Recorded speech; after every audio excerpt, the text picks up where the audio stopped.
नमस्कार। आज 27 फरवरी 2026 की सुबह दिल्ली की राजनीति में एक ऐतिहासिक मोड़ लेकर आई है। कथित शराब नीति घोटाले से जुड़े बहुचर्चित मामले में दिल्ली के पूर्व मुख्यमंत्री अरविंद केजरीवाल और पूर्व उप मुख्यमंत्री मनीष सिसोदिया को राउज एवेन्यू कोर्ट ने बड़ी राहत देते हुए बरी कर दिया। यह फैसला न केवल कानूनी दृष्टि से महत्वपूर्ण है, बल्कि इसके राजनीतिक प्रभाव भी दूरगामी हो सकते हैं। पिछले कई वर्षों से यह मामला राष्ट्रीय राजनीति के केंद्र में रहा। आरोप थे कि दिल्ली की नई आबकारी नीति अनियमितताएं हुई और कुछ निजी कंपनियों को कथित रूप से फायदा पहुंचाया गया। लेकिन आज अदालत ने अपने विस्तृत आदेश में कहा है कि अभियोजन पक्ष आरोपों को ठोस सबूत के साथ साबित करने में असफल रहा है। इस मामले में जांच कर रही agency central bureau of investigation ने विस्तृत चार्जशीट दाखिल की थी। अदालत ने अपने आदेश में कहा कि कथित साजिश का आरोप अनुमान और परिस्थिति जन्य तथ्यों पर आधारित था। अभियोजन पक्ष किसी भी आरोपी की व्यक्तिगत भूमिका को ठोस साक्ष्य से प्रमाणित नहीं कर सका। प्रस्तुत दस्तावेज और गवाहियां आरोपी को निर्णायक रूप से स्थापित नहीं करती। न्यायाधीश ने यह भी कहा कि आपराधिक न्याय प्रणाली में संदेह का लाभ आरोपी को दिया जाता है। यदि अभियोजन संदेह से परे अपराध साबित नहीं कर पाता तो अदालत आरोपी को दोषी नहीं ठहरा सकती। यह टिप्पणी सीधे तौर पर जांच प्रक्रिया और साक्ष्य संकलन पर प्रश्न चिन्ह लगाती है। यह मामला दिल्ली सरकार की नई आबकारी नीति से जुड़ा था। आरोप थे कि नीति निर्णायक के दौरान कुछ कंपनियों को कथित रूप से अनुचित लाभ पहुंचाया गया।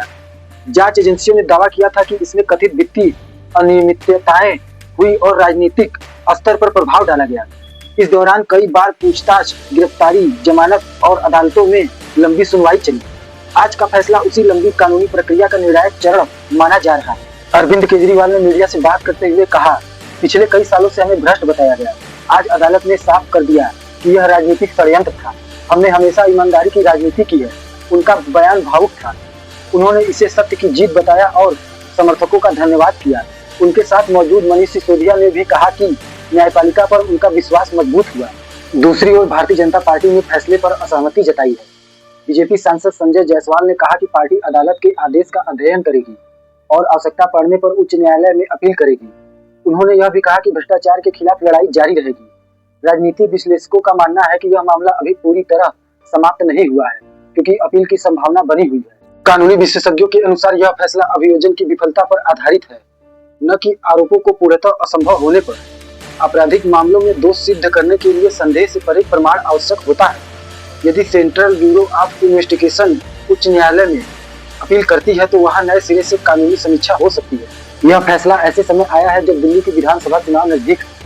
विश्लेषकों का मानना है कि आम आदमी पार्टी इससे नैतिक और राजनीतिक बढ़त मिल सकती है। विपक्ष इस फैसले को चुनौती देकर राजनीतिक विमर्श जारी रखेगा। मतदाताओं के बीच यह मुद्दा चुनावी बहस का केंद्र बन सकता है।